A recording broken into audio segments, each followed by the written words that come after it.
기도하십시다. 좋으신 하나님, 오늘도 종을 단위에 세우셔서 사랑하는 백성들에게 하나님의 말씀을 전하도록 인도하여 주심을 감사합니다. 오직 성령님께서 그 입술을 주장하여 주시고 예배하는 모든 자들에게 이 자리가 복이 되게 하여 주옵소서. 예수 그리스도 이름으로 감사하며 기도드리옵나이다. 아멘. 오늘 은혜 나누실 하나님의 말씀은요, 에레미야서 33장 3절 말씀입니다. 너는 내게 부르짖으라. 내가 내게 응답하겠고 네가 알지 못하는 크고 비밀한 일을 네게 보이리라. 아멘. 우리 다시 한번 읽겠습니다. 너는 내게 부르짖으라. 내가 내게 응답하겠고 네가 알지 못하는 크고 비밀한 일을 내게 보이리라. 아멘. 우리 다시 한번 인사 나누십시다. 할렐루야. 네. 오늘 말씀의 제목은 부르짖어 기도하라 라는 말씀입니다. 부르짖어 기도하라. 참 너무 일반적이고 흔한 메시지인데요, 그만큼 이 말씀 속에 능력이 있고 응답이 있습니다.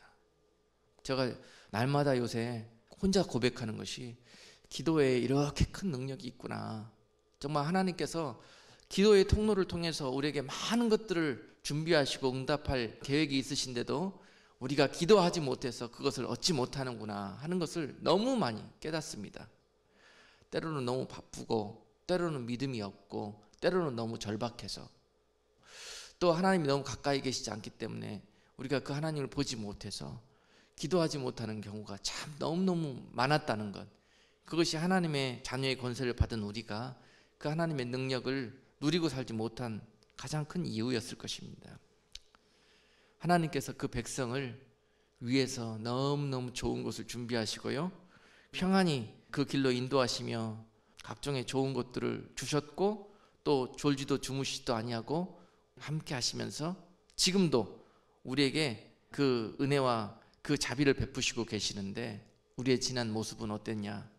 항상 그것들을 느끼지도 못하고 깨닫지도 못하고 오히려 원망 늘어놓고 불평 늘어놓고 한탄하고, 또 하나님이 우리를 보시기에 너무 서운하고 안타까운 그런 마음이 있는데요, 그것은 무엇이냐면 부모님이 자녀들을 보면서 이런 생각 참 많이 저도 합니다. 정말 부모의 마음으로 그들에게 사랑을 베풀고 인도하고 하면서 그들이 부모에게 감사하는 마음을 갖고, 또 형제들끼리는 서로 우애하며 화목하며 그 가정에 막 웃음소리가, 행복한 소리가 막 꽃이 피고 그 가정에 기쁨과 찬송이 막 흘러넘칠 때 하늘의 우리 하나님은 얼마나 우리들을 보시면서 기뻐하시겠습니까? 그리고 흐뭇해하시고 행복해하시겠습니까? 근데 우리들의 모습이 그 좋은 것들을 받음에도 불구하고 감사하다고 표현하지도 않고 오히려 더 받으려고, 심지어 형제들끼리 부모 자식들끼리 싸우고 다투는 그런 모습 보면서 우리 하나님이 얼마나 또 마음 아파하시겠습니까? 이런 하나님 아버지의 마음을 우리가 느껴볼 수 있을 때 비로소 영적으로도 철이 나게 되고, 이 가을쯤이면은 이제 우리도 좀 성숙되고 익어가는 모습이 있어야 될 거 아니겠습니까? 그래서 그런 하나님의 마음을 좀 헤아려 거기까지 천란 자녀들처럼 자라날 수 있는 저와 여러분들 되었으면 하는 마음에서 이 메시지를 전합니다. 옛날에는 하나님이 정말 무서우신 공의의 하나님이시다, 그런 생각이 앞섰는데요, 요새는 성경을 알면 알수록, 또 목회를 하면 할수록 어떤 마음이 찾아오냐면 그 하나님이 얼마나 그 사랑이 기쁘신 분인지, 그리고 얼마나 세밀하고 섬세하게 우리에게 그 사랑의 손길을 베푸시는 분이고 인도하시는 분이신지, 그리고 얼마나 그 하나님이 오래 참고 기다려 주시는 분이신지를 깨닫게 됩니다. 그래서 그전에는 하나님이 그냥 쉽게 매질하시고 심판하시고 하는 그 하나님을 그렇게 알고 있었는데, 그때 알았던 하나님은 왜 그랬을까를 자꾸 생각해 보게 됩니다. 내가 그만큼 무지하고 무뎠다는 거예요. 그래서 하나님이 섬세한 손길로 사랑을 베풀고 은혜를 베풀고 기다리시고 하시는데도 불구하고 우리가 그것을 느끼지 못하고 그러다가 그 심판으로 다가오신 하나님, 매질하신 하나님, 그분만 만났기 때문에 그 하나님을 무섭다고 표현했던 것입니다. 그런데 지금 무릎 꿇고 순간순간마다 기도하는 가운데 주님께서 그 은혜로 그 뜻을 깨닫게 해주시고 순간순간마다 기도로 하나님께 고백하게 하시고 간구하게 하시고 회개하게 하시고 그러면서 매보다는 섬세하고 자상한 아버지의 그 사랑의 손길, 그것을 맛보게 해주시는 것입니다. 그냥 무작정 너희를 혼내는 하나님이 아니라, 무조건 너희를 그냥 무작정 심판하는 하나님이 아니라 너희가 내게 돌아오기를 원하고 기도하기를 원하는 그러한 모습에서 너희를 만지기도 하시고 또 너희를 잠시 징계하기도 하시면서 너희의 그 기도를 받기를 원해서 그렇게 했단다 하면서 요새는 섬세하게 하나님이 말씀으로 그렇게 인도해 주시는 것을 느낍니다. 그 하나님 얼마나 인자하고 자비가 풍성하시고 섬세한 사랑의 분이신지요. 하나님께서 우리를 부르짖는 길로 인도하시는 이유를 여러분들이 발견하셔야 될 것입니다. 왜 우리를 부르짖게 만드실까? 하나님 여러분들을 찾고 싶어서 그러시는 거예요. 하나님 여러분들을 들으시려고 그러시는 거예요. 하나님이 왜 손이 작고 능력이 부족해서 우리가 작은 소리로 기도한다고 그것을 듣지 못하는 하나님이실까요? 부르짖는 것은 아무나 부르짖을 수 없습니다. 정말 하나님을 절박하게 간절하게 그 하나님이 너무 필요해서 그럴 때 우리는 그 하나님을 부르짖으면서 우리가 만나고 기도하게 되는 것입니다. 그렇게 만든 이유가 그처럼 그런 강도로 여러분들을 만나주시기 위해서 그러한 여러분들과의 관계를 회복하기 위해서 하나님은 여러분들로 부르짖게 만드시는데요. 그 부르짖게 만드실 때는 우리가 이해할 수 없는 그런 방법들을 사용해서 하나님이 그 부르짖게 하신다는 겁니다. 어떻게 해요? 환경을 통해서 어떤 환난이나 또는 공고한 상황이나 또는 질병이나 각종의 우리에게 절박한 그런 상황들을 연출해 가시면서 무뎌지고 잠들어 있고 배불러 있고 하나님과 너무 거리가 떨어져 버려서 우리가 하나님께 어떻게 기도하는지도 잃어버렸고 하는 우리들에게 찾아오셔서 그런 상황들로 연출하시며 우리에게 부르짖는 길로 코너로 몰아 넣으신다는 것입니다. 그래서 부르짖게 하셔서 우리의 기도를, 그 우리의 음성을 들어주시려고요. 그리고 그 마음과 그 사랑을 찾으시려고요. 그래서 우리를 통해서 부르짖게 하신다는 것입니다. 하나님이 우리를 통해서 부르짖게 하시는 대표적인 케이스들을 몇 가지 우리가 살펴보면요, 우리가 배가 불러서 하나님이 필요 없다고 생각했을 때, 우리가 배가 불러서 하나님이 별로 우리 삶 속에 필요 없다고 느끼고 있을 때, 그때 하나님은 우리를 놓고 하십니다. 왜냐? 이유가 뭘까요?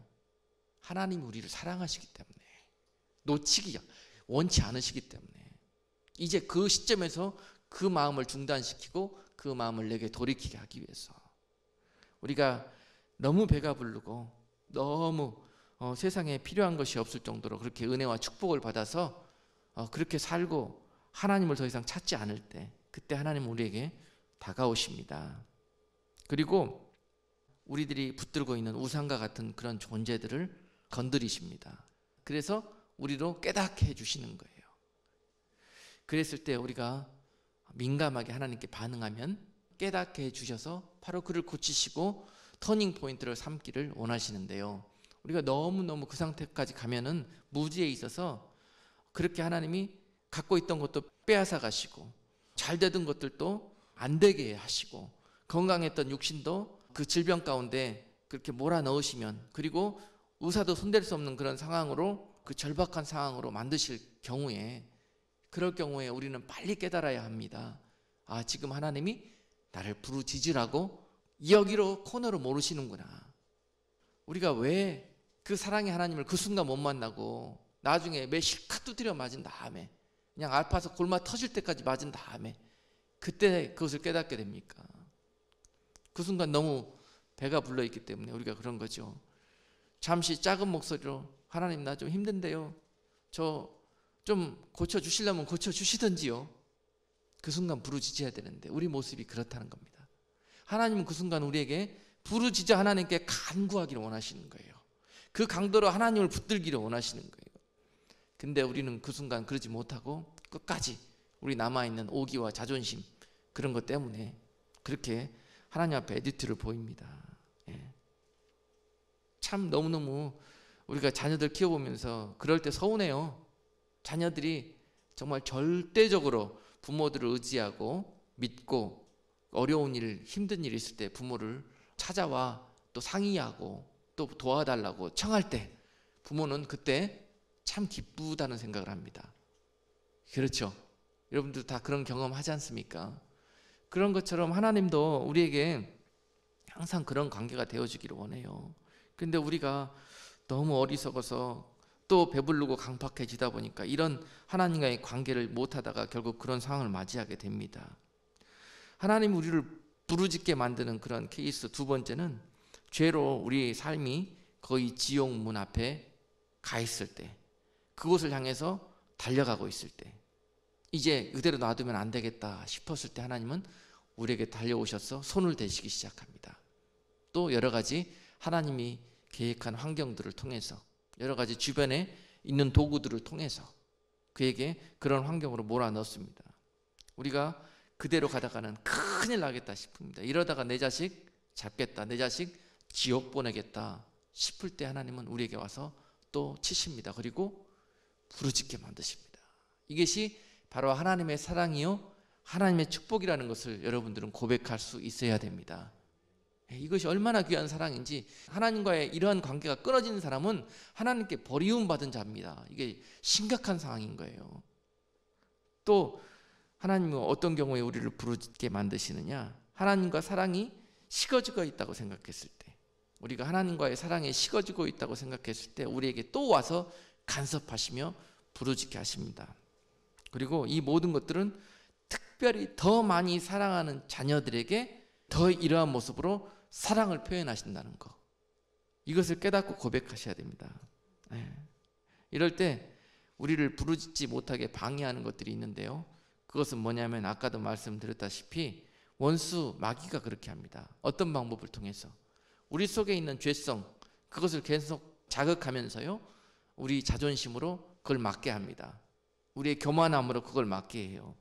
우리의 그 속에 있는 그 좋지 못한 것, 오기, 하여튼 이런 우리가 씻지 못하는 그런 우리들의 죄성을 이용해 갖고 사단이 하나님과 관계가 회복되어지지 못하도록 자극합니다. 부르짖지 못하게 하는 거예요. 부르짖으면 끝나는 건데요, 부르짖지 못하게 만든다. 사단이 우리를 사기치는 겁니다. 사단이 완전히 우리를 망하게 하려고 그런 방법으로 역사하는 거예요. 여러분, 부르짖는 기도 엄청난 능력이 그 안에 있습니다. 엄청난 축복이 그 안에 있습니다. 이 부르짖는 기도가 여러분 삶 속에 마음 중심으로부터 우러나서 하나님께 드려질 때 날마다 삶 속에서 하나님 주시는 은혜와 자비하심과 그 복을 누리는 삶이 계속 될 줄로 믿습니다. 그래서 마귀는 여러분들을 그 꼴 못 봐서 오늘도 부르짖지 못하게 하고 망하는 지름길로 여러분들을 끌고 가는 것입니다. 아직 우리가 덜 급하기 때문에 못 부르짖는 거예요. 그렇잖아요. 여러분, 사람한테 가서 부르짖으라고 하면 잘 부르짖습니다. 그렇게 우리가 쉽게 그런 일들은 자존심 없이 가서 하는데, 하나님 앞에 무릎 꿇는다는 거, 그리고 부르짖어 기도한다는 것은 이것저것 해보다 안 되면은 그때 와서 그런 경우가 참 많아요. 빨리 우리 속에 있는 그런 괜한 그 자존심, 오기 이런 거 청산하셔야 됩니다. 망하는 지름길입니다. 끝까지 내 속에서 마귀가 우리를 속여서 남겨놓는 것이 있는데, 그것이 뭐냐? 하나님이 우리에게 부르짖게 만드시기 위해서 물질도 빼앗아가, 건강도 빼앗아가, 직장도 빼앗아가, 심지어 가정도 빼앗아가, 다 빼앗아갑니다. 그래도 네가 안 부르짖을래? 그래도 나를 찾지 않을래? 그렇게 못해요. 오기 부리고 앉아갖고 하나님 앞에. 그런 성도들 너무너무 많아요. 너무 안타까워요. 그냥 잘못했습니다 그러고 그 순간 납작 엎드려서 하나님 살려주세요 이렇게 하면 될 텐데 그걸 안 해요. 때릴 테면 때려봐요. 그러게.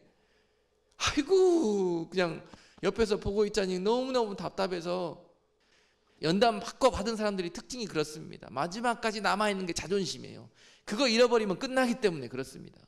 그거 잃어버리면 내 인생 포기하고 우울증 걸리고 자살해버려요. 그렇기 때문에 그것만큼은 나의 그 비밀스러운 영역만큼은 하나님께까지 숨기고 싶은 마음이 그거 빨리 청산하여야 부르짖을 수 있습니다. 겸손하게 어린아이처럼 아버지 앞에 우리의 삶과 우리의 기도 제목과 연약함을 부르짖을 수 있습니다. 그런 관계가 회복되기를 주님의 이름으로 축복합니다. 저는 요새 골방에서 부르짖는 재미에 빠져 있습니다. 옛날에 참 그런 시간들을 많이 갖지 못했는데 지금은 하나님이 은혜 주셔서 무릎 꿇게 하시고 또 부르짖게 하시고 기도할 때마다 조용한 소리로 그냥 나오는 것이 아니라 부르짖게 하셔요. 워낙 절박한 상황들 또 워낙 많은 기도 제목들이 있기 때문에 그것들을 놓고 부르짖을 수밖에 없는 상황으로 인도하시면서 이곳에서 그 기도를 얼마나 하나님이 기쁘게 받으시는지 그 기도가 부르짖는 소리가 하늘의 보좌까지 올라가는 그런 그 기쁨과 그 느낌이 날마다 맛볼 수 있습니다. 그러면서 지난 주에도 기도하고 부르짖는데요. 기도 제목을 그렇게 순간순간 날마다 주셔요. 그날은 우리 성도님 중에 한 분 우리 뉴욕으로 이사간 우리 형제 췌장암 말기 때문에 지금 거의 그 죽음 앞에서 그 씨름하고 기도하고 있는 우리 마크 형제를 위해서 기도하게 되었습니다. 연락이 왔는데 지금 급한 상황이라고 기도를 좀 해주시라고 지금 병원에 입원하게 됐는데 의식이 없다고 그리고 지금 그 정신이 혼미해서 어떻게 될지 한치 앞을 모르겠다고 빨리 목사님 기도해 주시라고 급히 연락이 왔어요. 그 즉시 내려와서 위에서 기도했습니다. 왜냐? 그 소리를 듣는 순간 지금 위험한 순간이구나. 지금 위험한 순간이구나. 기도하지 않으면 잘못하면은 큰일이 일어날 수도 있겠구나 생각이 확 드는 거예요. 그래서 내려와서 그 소리가 너무너무 절박하고 급한 소리로 하나님 앞에 올려드립니다. 하나님 아시죠? 하나님 급합니다. 하나님 그 생명을 지켜주십시오. 그 머릿속에 지금 혼미케 하는 그 모든 것들, 붙들려 있는 것들, 악한 것들, 질병의 영들 지금 예수님의 피로 뿌려주셔서 빨리 구원하여 주시라고, 빨리 살려달라고. 급하면요 부르짖을 수밖에 없습니다. 하나님 죽는답니다. 어렵답니다. 힘듭니다. 구원해 주세요. 이렇게 나옵니까? 기도가? 그렇잖아요. 그랬을 때 한 2시간 부르짖고 올라가서 다시 전화를 한번 해봤습니다. 그랬더니요 지금 어느 정도 호전이 돼갖고 아까 그 급한 상황은 모면이 됐대요. 그러면서 이제 은혜 가운데 여러 가지 믿음의 고백들을 하는 거예요. 우리의 믿음 없는 모습, 하나님께서 우리를 기뻐하시지 못했던 그런 모습 때문에 이런 환경을 일으키셨지만 우리가 부르짖는 가운데 하나님을 전폭적으로 바라보면서 그 치유하심과 그 응답을 구할 때에 하나님이 우리의 믿음을 보시고 그러는 것이 아니라 이미 믿음 없는지는 다 알고 계시기 때문에 부르짖는 우리들의 그 간구를 들으시고 하나님의 그 전폭적인 사랑하심과 자비하심과 긍휼하심으로 이렇게 세워주시라고, 그래서 우리의 없던 믿음이 생기게 해달라고 그렇게 기도가 나오더라고요. 그렇게 해서 하나님 만나주시고 알게 해주시면서 좋으신 하나님께 날마다 우리를 부르짖게 하시는 거예요. 부르짖게 하시는 거예요. 그렇게 하나님을 믿고 우리가 하나님께 기도하십시다.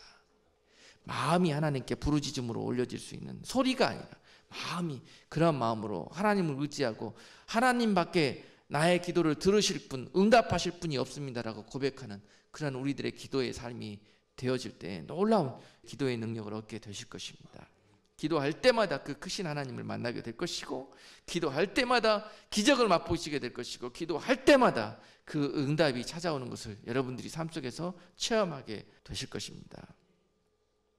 시편 107편 1절과 8절 말씀해 보시면은 여호와께 감사하라, 그는 선하시며 그의 인자하심이 영원함이로다. 여호와의 인자하심과 인생에게 행하신 기이한 일을 인하여 그를 찬송할지로다. 할렐루야. 얼마나 그 하나님이 기도할 때 좋으신 하나님으로 속히 응답하시는지, 그 여호와의 인자하심과 우리 인생들에게 행하시는 그 기이한 일들을 너희들이 날마다 찬송하게 될 것이라고 약속하고 계시는 거예요. 분명히 우리 형제 마크에게 하나님이 기도할 때 약속해 주셨거든요. 그들에게도 친히 약속해 주셨습니다. 어떻게 약속해서? 요한복음 11장 4절에 그 죽은 나사로를 살리실 때 그때 나사로에게 주셨던 그 약속의 말씀, 그 말씀을 그 형제에게 주셨단 말입니다. 예수께서 들으시고 가라사대 이 병은 죽을 병이 아니라 하나님의 영광을 위함이요 하나님의 아들로 이 일을 인하여 영광을 얻게 하려 함이라 하시더라. 하나님께서 분명히 그 가정에게 이러한 약속을 주셨단 말입니다. 근데 그들이 이 약속을 붙드는 거예요. 하나님이 분명히 이 병은 하나님의 영광을 위해서 사용하시기 위해서 우리에게 주셨다고 그렇게 말씀하셨기 때문에 분명히 이 아들을 통해서 하나님이 영광 받으실 것을 알기 때문에 죽지 않을 거라는 걸 믿는 거예요. 절대 그 믿음을 지키는 한 사단 마귀도 그 생명에 손댈 수 없습니다. 반드시 하나님의 약속의 말씀이 승리하게 될 것입니다. 이 말씀 붙들고 부러지실 때 그렇게 되실 거예요. 여러분들의 인생도 마찬가지입니다. 하나님의 영광을 위해서 여러분들을 그 환경으로 인도하셨다는 것, 그것을 믿음으로 고백하십시오. 그리고 여러분들이 그 약속을 믿고 부러지실 때 또한 즉시 하나님께서 응답하시고 들으셔서 자비하심과 긍휼하심으로 세우시는 것을 보게 될 것입니다. 그래서 기도하는 사람들은 걱정이 없는 거예요. 걱정이 할 이유가 없습니다. 지난 한 달 동안에 저도 마찬가지로 개인적으로 기도할 제목도 너무 많이 있었고 중보 기도할 제목도 너무 많이 있었고 개인적으로 하던 기도 제목 중에 하나가 이제 하나님 아시죠? 우리 생활비 떨어졌습니다. 하나님 또 예비하셨을 줄 믿습니다. 걱정할 필요 하나도 없어요. 걱정이 앞서는 순간 나는 정말 하나님께 믿음 없다는 것을 그 순간 보여드리는 거거든요. 걱정이 나는 순간 여러분 무릎 꿇으셔야 됩니다. 걱정이 나는 순간 부르짖으셔야 됩니다. 그 변화를 여러분들 통해서 기대하시는 거예요. 지금도 그 순간이 부르짖어야 되는 시점입니다. 염려하고 걱정이 찾아오는 순간, 생각으로 그것들이 역사하는 순간, 그렇게 기도했는데요. 하나님은 하루도 걸리지 않아요. 부르짖을 때 하루도 걸리지 않아요. 하나님은 곳곳에 예비하셔서 부르짖는 순간 그 응답의 손길을 여시는 것을 뜬눈으로 보게 하십니다. 부르짖지 않기 때문에 그것을 여러분들이 손에 쥐지를 못하는 거예요. 그리고 마음으로 두려워하고 걱정하고 목이 마는 소리로 하나님을 인정하지 못하고 기도라고 그렇게 하고 있기 때문에 부르짖으십시오, 여러분. 야, 하나님이 얼마나 섬세하고 부르짖는 자들에게 사랑의 손길로 즉시 역사하시는 분이신지, 그 하나님을 여러분들이 체험하신다면은 어떠한 환란이 오고 어떠한 어려움이 오더라도 마지막 때에 그런 환경 속에서 부르짖는 자들이 되실 것입니다. 그러면서 환경에 억눌림 당하고 묶임 받는 자들이 아니라 그 환경을 지배하는 자들이 되어 가실 것입니다. 그래서 여러분들의 인생을 하나님의 영광의 도구로 빛을 비추는 하나님의 사람들로, 세상의 소망의 도구로 여러분들을 사용하게 되실 거라는 거예요. 지난 한 주간도 어떤 분들을 통해서, 모르는 분을 통해서, 그분이 우리 이제 전도 CD가 나가게 됐는데 그 CD를 듣고 아마 그 CD 내용 중에서 우리가 예배할 장소가 없어서 저 공원에서 그렇게 예배하고 더위 속에서 모기 뜯기면서 그렇게 예배하고 있다는 걸 그 CD를 통해서 들었나 봐요. 3년 정도 우리 교회 CD를 들었다는데, 그리고 그분이 듣고 마음에 얼마나 이 감동이 오든지요. 내가 지금은 이 교회를 위해서 뭔가 마음을 드리고 물질을 심어야 될 때구나 라는 것을 아시고, 할머니 권사님이신데 그 어린아이를 보는 잡을 갖고 계시나 봐요. 잡에서 번 그 한 달 그 생활비를 교회를 위해서 심으시는 거예요. 그분이 하셨겠습니까? 성령님이 하셨겠습니까? 하나님은 어느 누구들 통해서 일하실 준비를 이미 하고 계십니다. 근데 그 일의 문을 여시는 것은 우리의 기도입니다. 부르짖는 기도입니다. 하나님을 전폭적으로 의지하고 주실 줄 믿고 기도하는 그런 여러분들의 기도를 통해서 이 좋은 것들이 여러분들에게 속히 임하게 되는 것입니다. 걱정이 찾아오실 때가 바로 부르짖을 그 시점이라는 것을 명심하십시오. 그것을 가르쳐 주시기 위해서 아까 읽은 우리 시편 107편 말씀을 잠시 봅니다. 시편 107편 4절에서 7절까지 말씀. 저희가 광야 사막길에서 방황하며 거할 성을 찾지 못하고 줄이고 목마름으로 그 영혼이 속에서 피곤하였도다. 이에 저희가 그 근심 중에 여호와께 부르짖음에 그 고통에서 건지시고 또 바른 길로 인도하사 거할 성에 이르게 하셨도다. 아멘. 오늘 시편 기자가 자기의 연약함 속에서 하나님이 나를 어떻게 인도하셨는지를 고백하는 거예요.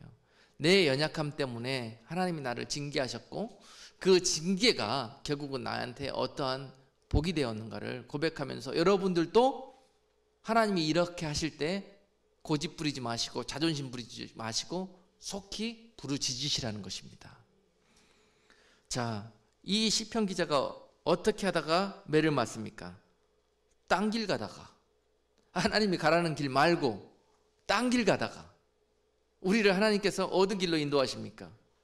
우리가 영원히 거할 성으로 인도하시기 위해서 인도하고 가시는데 그 길 따라오다가 헛생각이 나가지고 잠시 샛길로 새는 사람, 또는 이 길 가다가 감사하지 못하고 되돌아가는 사람, 아니면 다른 것들이 더 좋아가지고 다른 것들이 진짜 좋은 길이라고 생각하고 그 길로 가는 사람, 딴 길로 새는 사람.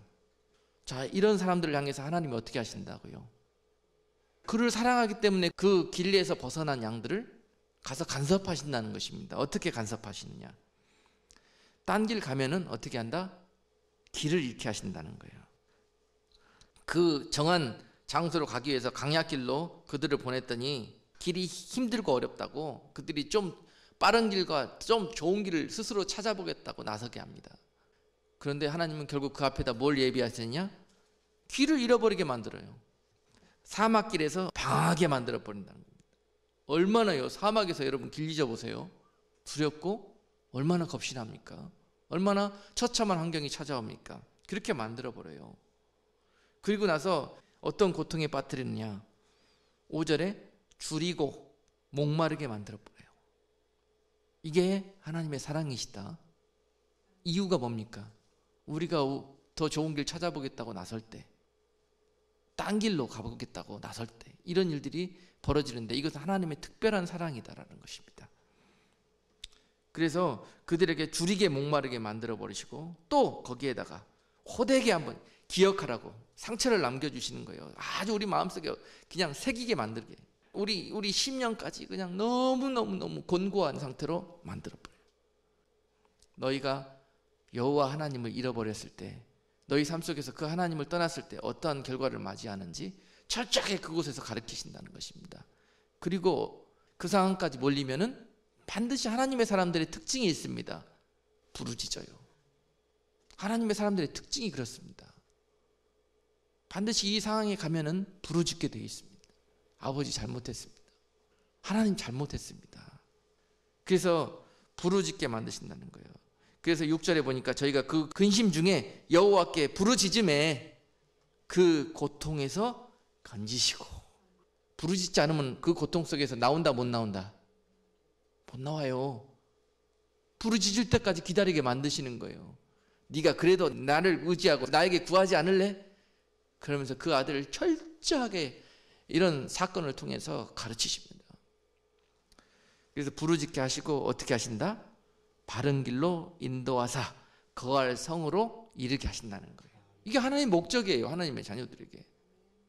여러분들이 천국 길로 가지 않고 그 약속을 쫓아가지 않고 좀 더 빠른 길 찾아보고 편한 길 찾아보고 눈으로 보기에 좋은 길 찾아 나서면은 바로 이러한 일들이 우리 삶 속에 벌어지게 되는데, 이것은 바로 하나님의 사랑이시며 회개하며 부르짖을 때, 간구하며 부르짖을 때, 용서를 구하며 부르짖을 때, 하나님 도와달라고 부르짖을 때, 그때 하나님이 즉시 의로운 오른손으로 여러분들을 붙들어 세워주시는 거예요.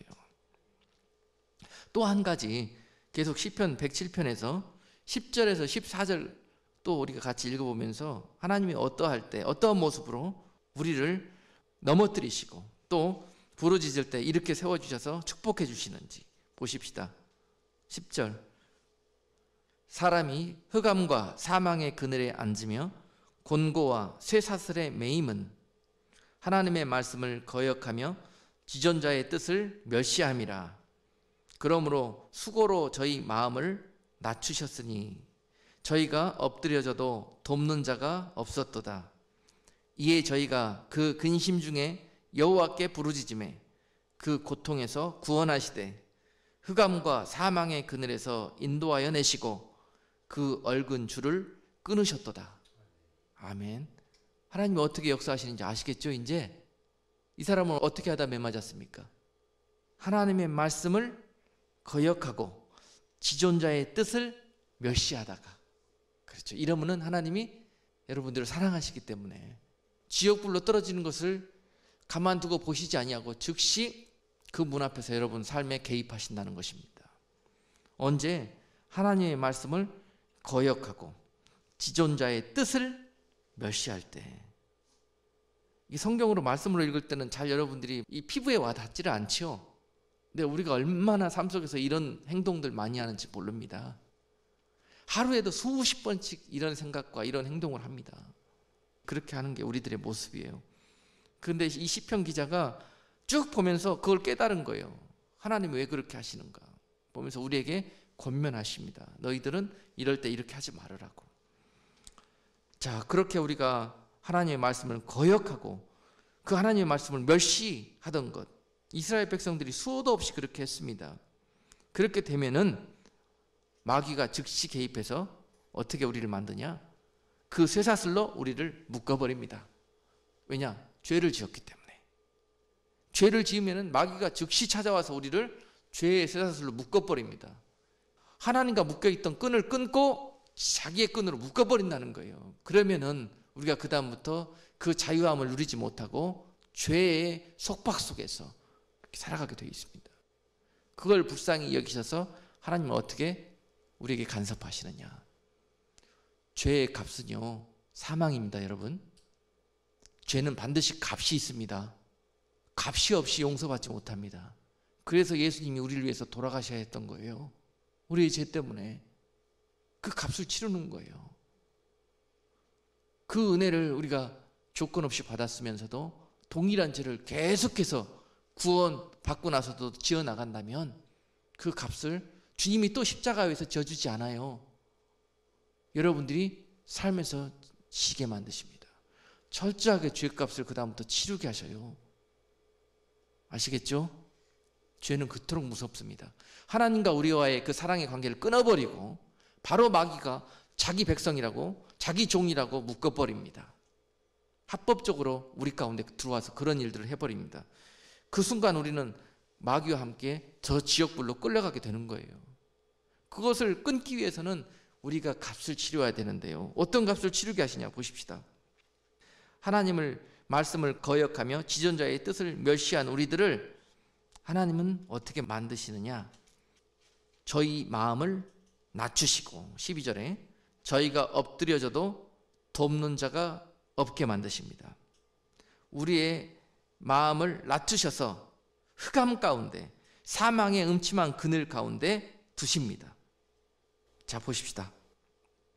14절에 흑암과 사망의 그늘에서 인도하여 내시고. 왜 거기 갔습니까? 죄 졌기 때문에. 죄 지면은 마귀와 같이 그 묶인 사슬에 매여서 흑암과 사망의 그늘 속으로 그 즉시 떨어져 버리게 됩니다.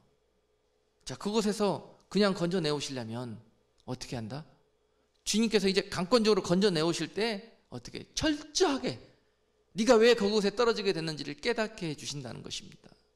그 흑암, 그 사망의 그늘에서 얼마나 고통스러웠겠습니까? 부르짖지 않으면 안 될 정도로 그를 완전히 그냥 그렇게 새우젓 담듯이 담는다는 거예요. 그렇게 낮추셔버립니다. 그래서 스스로 부르짖게 만드는 거예요. 낮추시는 것이 하나님의 사랑이다라는 거. 하나님의 사랑이다라는 거. 죄범한 자들을 향한 하나님의 사랑이다라는 것이에요. 흑암과 사망의 그늘에 두시면서 그를 아주 철저하게 깨닫게 만드시고, 그것도 안심이 안 되셔서 어떻게 하시냐? 곤고와 쇠사슬에 매여 있으면서 돕는 자가 없게 만들어버려요. 하나님 말고는 어느 누구도 이 상황을 풀지 못하도록 그렇게 얽혀놔 버린다는 것입니다. 얽히고 설켜놔 버린 거예요. 저도 작년에 이런 시간들을 경험하면서요, 지금은 내가 어떠한 방법을 통해서도 이 상황을 내 손으로 풀 수 없다는 걸 깨닫게 하셨습니다. 그리고 어떻게 하셨냐? 부르짖게 하시는 거예요. 이 상황을 해결하실 분은 하나님밖에 안 계시는 거예요. 이 고백이 나오게 하시는 거라고요. 그 고통 당할 때 죽다 살아났습니다. 그걸 깨닫게 하시는데요, 바로 그것이 그 흑암과 사망의 그늘 속에 빠졌던 그런 순간들이었었습니다.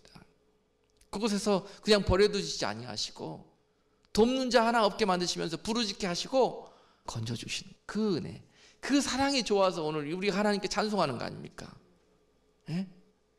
그러한 가운데 죄값을 치르고 결국은 우리를 낮추시고 하나님밖에 모르도록 만드신 다음에 부르짖게 하십니다. 부르짖게 하실 때 13절에 보니까 그 근심 중에 여호와께 부르짖음에 그 고통에서 구원하시도다.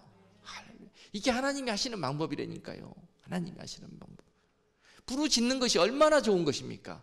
이 모든 절망적인 상황을 그 즉시 어둠을 몰아내는 빛처럼 여러분 삶 속에서 역사하시는 힘이 있다니까요. 부르짖는 우리들의 기도가, 하나님을 전폭적으로 의지하는 그 간구가 그렇게 능력이 있습니다. 그래서 그 얽힌 줄을 그 즉시로 끊으시면서 우리를 구원하여 주시는 그 하나님의 섭리를 볼 수 있습니다. 성경에서 우리가 부르짖어야 될 때가 너무너무 많이 있습니다. 성경을 읽어보면요, 부르짖어라, 또 부르짖었더니 이렇게 고백하는 그 고백들이 얼마나 많이 있는지 몰라요.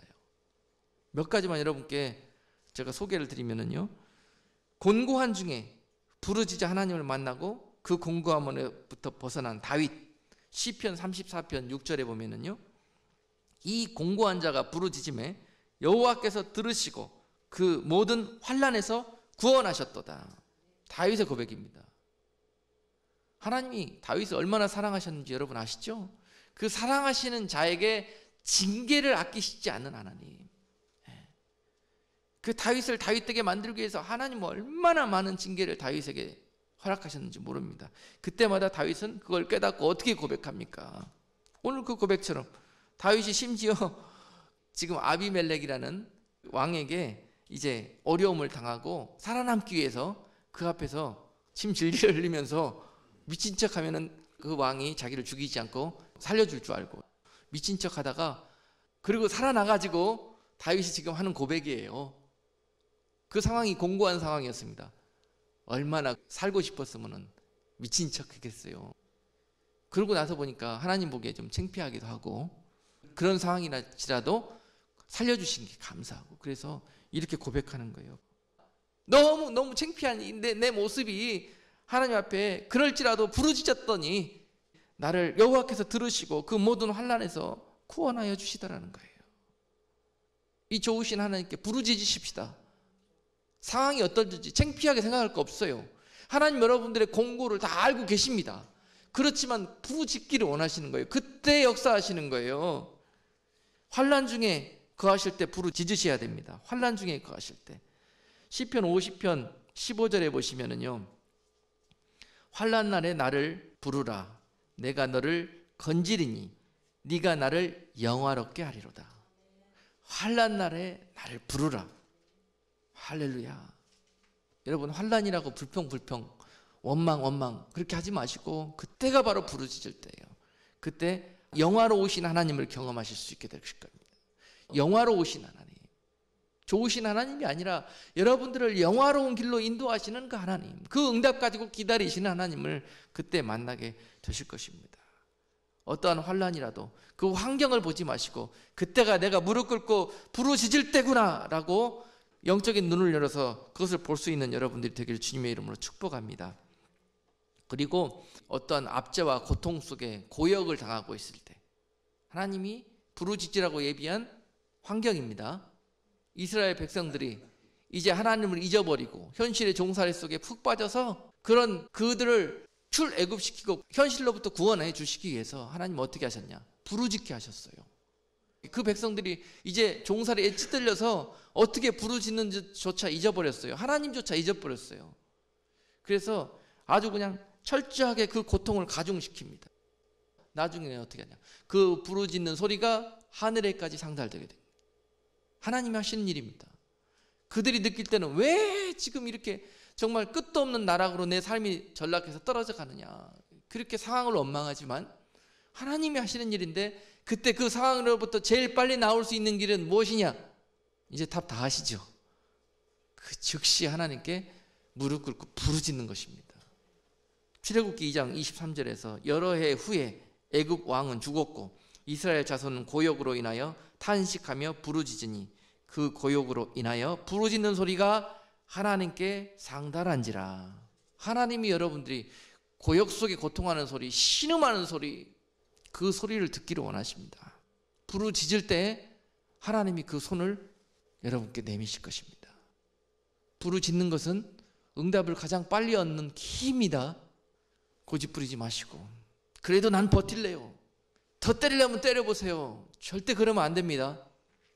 두려울 때 바로 하나님께 부르짖을 때입니다. 두려울 때 바로의 군대가 홍해를 건너가고 있는 그 이스라엘 백성들에게 출애굽의 그 기적을 맛보면서도 즉시 교만해지고 태만해지려고 할 때 하나님은 거듭거듭 그들에게 가르치십니다.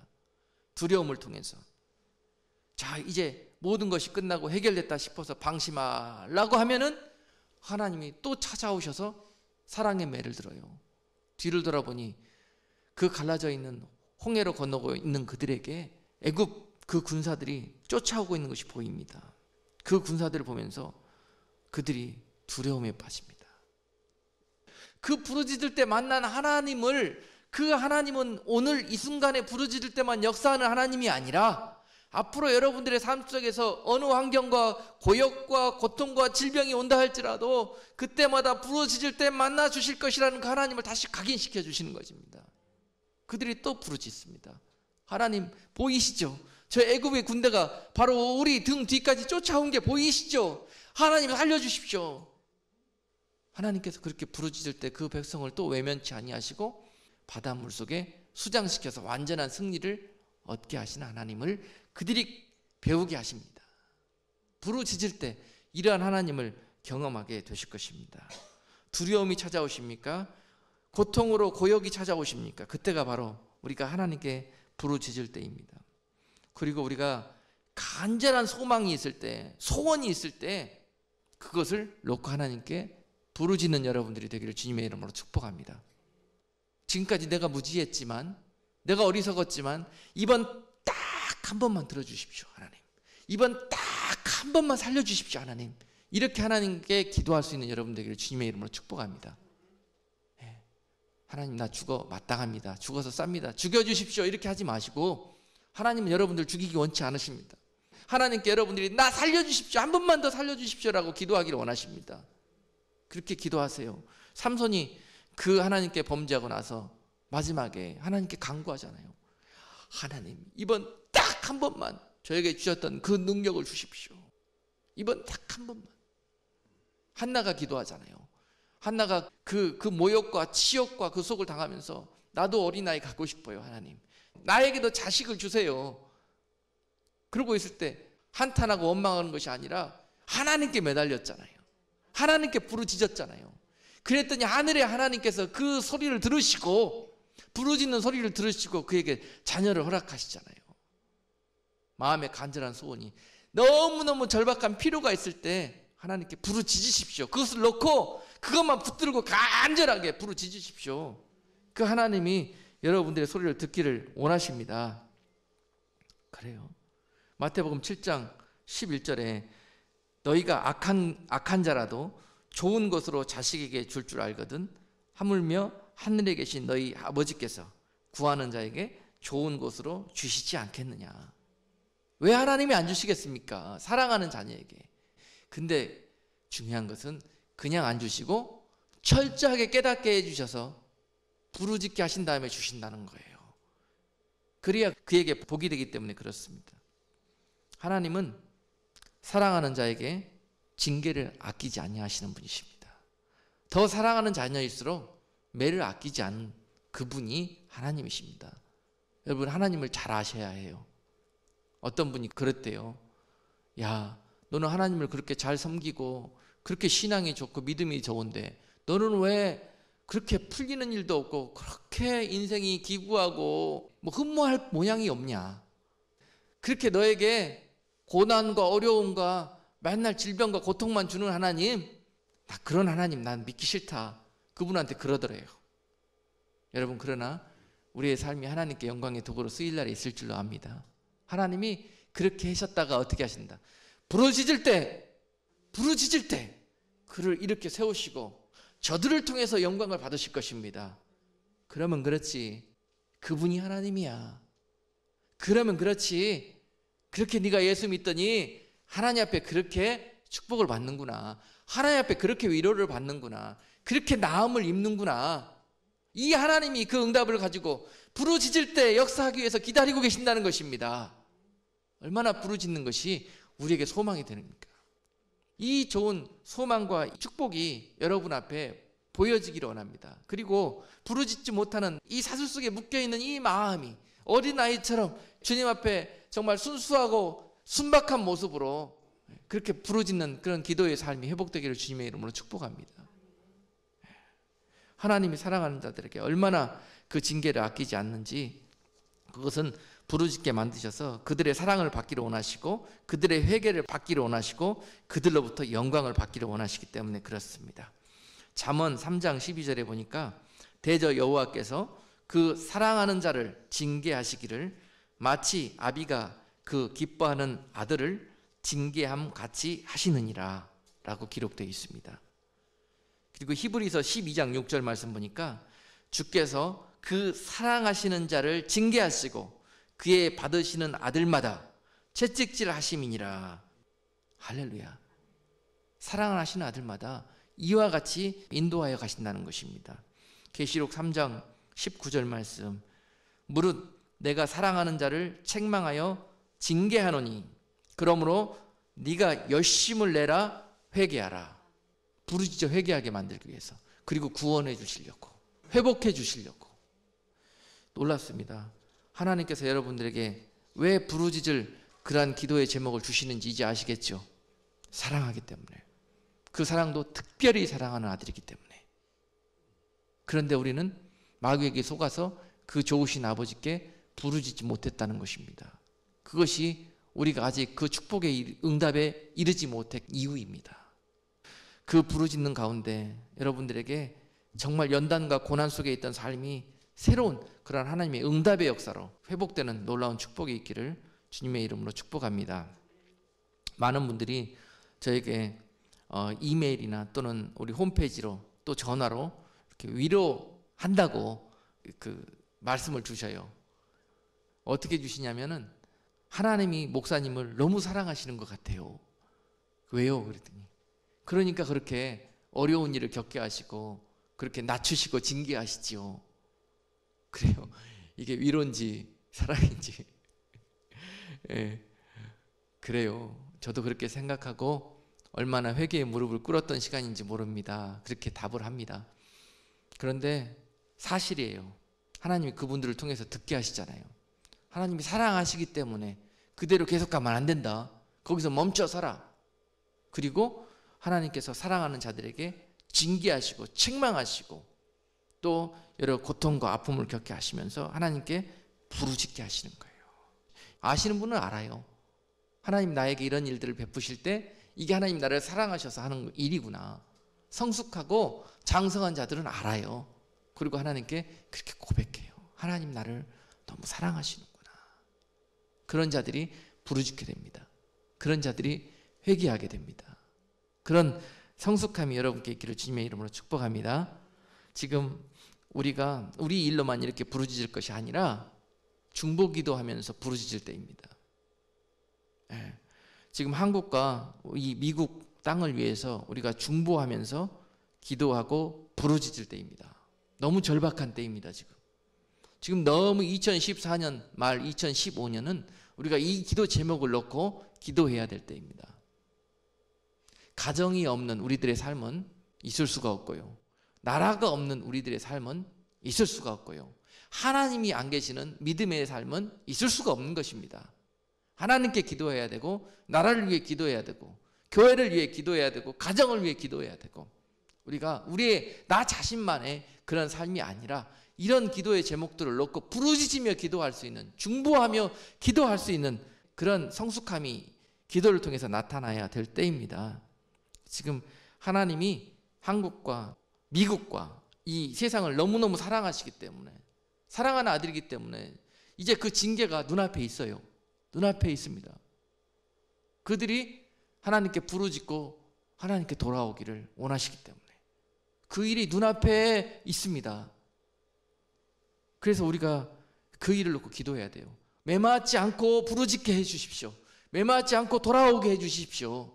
하나님께로, 말씀 가운데로 하나님을 거역하고 하나님을 멸시했던 우리들의 그러한 모습, 많은 축복과 은혜를 받아가지고 그거 가지고 배부르고 교만하고 방탕한 길로 갔던 우리들의 삶에서, 하나님 아닌 우상을 섬기는 우리들의, 우상 숭배하는 우리들의 모습에서, 하나님보다 더 세상을 사랑하는 우리들의 그 악한 행실에서 우리가 돌이킬 수 있도록 하나님 우리에게 은혜를 주십시오 하고 부르짖으면서 하나님께 그 은혜를 간구할 때입니다. 많은 사람들이 지금 영적으로 잠이 들어서 그 소리를 듣지 못해요. 그들을 깨울 수 있도록 더 큰 소리로 부르짖으면서 우리가 중보하고 기도해야 될 때입니다. 안 그러면 하나님께서 이스라엘에게 행하였던 그 징계의 방법대로 우리에게 많은 전쟁과 기근과 질병을 통해서 우리에게 그 상황과 환경을 연출시키면서 우리를 부르짖게 만드실 겁니다. 그 코너로 몰아넣으실 거예요. 부르짖을 때 구원하시고 건져주시기 위해서, 그리고 하나님의 사람으로 회복하여 주시기 위해서, 하나님의 나라로 회복하여 주시기 위해서 그 일이 눈앞에 있습니다. 지금 하나님이 유다를 사랑하셨기 때문에 그들에게 말씀하고 깨닫게 하시고 권면하고 그렇게 하다 안 되고, 결국은 그래서 바벨론 70년의 복역, 포로 생활을, 전쟁을 통해서 압제를 받으면서 그들이 식민지 생활하는 그러한 시간들을 선포해 하셨잖아요. 그것이 끝나는 것이 아니라 너희들이 그 복역의 때가 차면 나 여호와가 하나님인 것을 깨닫게 하실 것이고 그 여호와 하나님께 부르짖게 만들 거라는 것입니다. 언제, 무엇을 통해서? 너희가 평안할 때는 부르짖지 못했으니까. 그 식민지 생활, 포로 생활, 전쟁에서 너희 처자식이 죽고 난 그런 이후에 그 절박함으로 나에게 부르짖게 만들 거라는 거예요. 왜 평안한 때는 부르짖지 못합니까? 우리가 꼭 사업 다 망하고 내가 질병으로 그 고통 속에 있게 만들어 놓고 그렇게 해야만 우리가 부르짖는 삶을 살았던 지난 시간들이었습니다. 왜 평안할 때는, 감사할 때는, 은혜를 누릴 때에는 그것을 표현하지 못합니까? 부르짖는 삶으로.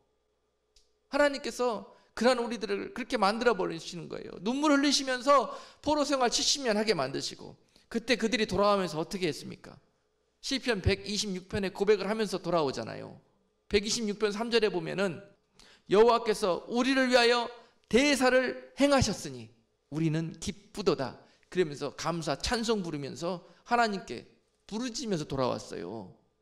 그렇게 만드셨습니다. 그 백성을. 작은 일에 감사하지 못하고 부르짖지 못했던 그 백성을 우리 하나님은 그 어려운 방법, 70년이라는 오랜 시간 동안 그 이방, 그 바벨론 나라에 포로 가게 만들어서 하나님의 거룩한 백성들이 그들로부터 짓밟힘 당하게 만드시면서 고통과 복역 가운데 거하게 하시면서, 하나님 왜 그 일을 당하게 하시겠냐고요. 하나님 돌아가셨습니까? 왜 거룩한 약속의 백성들이 그런 고통을 이 세상 중에 당합니까? 우리의 죄악 때문에. 우리가 하나님의 말씀을 온전히 섬기고 따르지 못하고 거역하고 멸시했기 때문에, 우리가 하나님이 정해놓은 그 길로 가지 않고 다른 길로 가려고 했기 때문에 그런 일들이 벌어지게 되는 것입니다. 지금 우리가 부르짖을 때입니까? 원망할 때입니까? 대답해 보십시다. 부르짖을 때입니까? 원망할 때입니까? 아멘. 부르짖을 때입니다. 부르짖을 때. 열왕기상 18장에 보시면 엘리야 이야기가 나오는데요. 그가 갈멜산에서 부르짖을 때에는 850명의 적군도 단칼에 하나님이 물리치게 해주셨고, 그러나 그가 기도하지 않았을 때는 그가 원망이 나옵니까?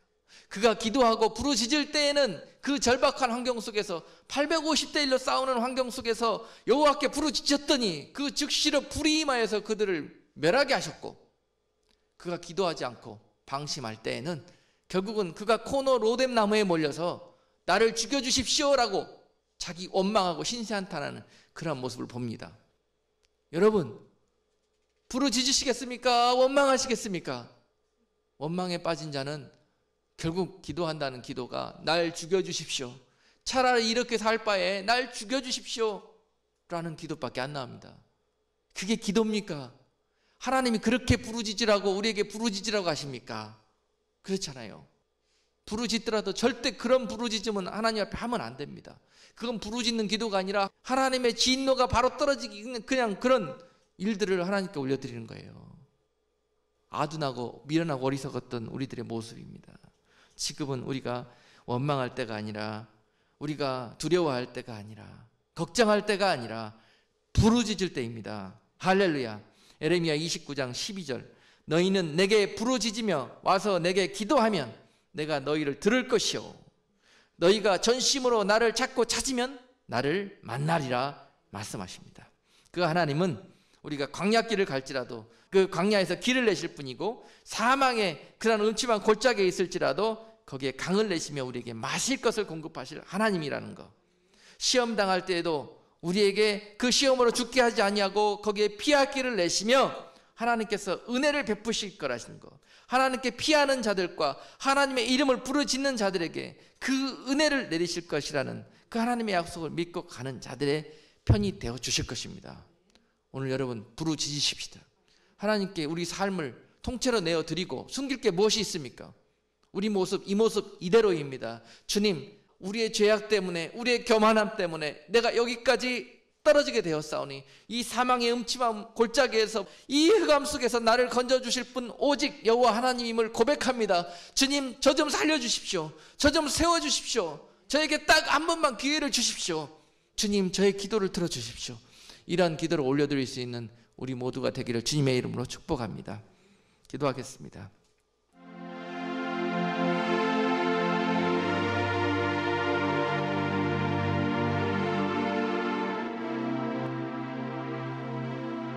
살아계신 하나님, 역사하시는 하나님, 오늘 부르짖는 가운데 얼마나 많은 귀한 축복과 은혜가 있음에도 불구하고 우리의 눈이 가리워져서 우리의 마음이 바삐 다른 곳으로 달려가다 보니 이 길을 발견하지 못하고, 오늘 말씀을 통해서 귀한 은혜를 주시고 그 길을 가르쳐 주시는 것을 감사드립니다.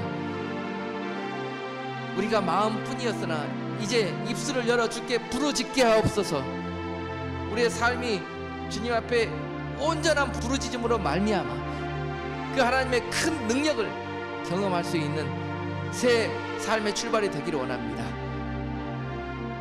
각양의 좋은 것들을 예비하시고 내게 부르짖으면 내가 너희를 들을 것이요 약속하신 그 약속을 믿고 전심으로 주를 찾고 구하오니 오늘 속히 역사하여 주옵소서. 우리의 죄를 주님 앞에 전심으로 자복하고 회개하오니 주님, 우리를 책망하여 주옵소서. 우리를 매질하여 주옵소서.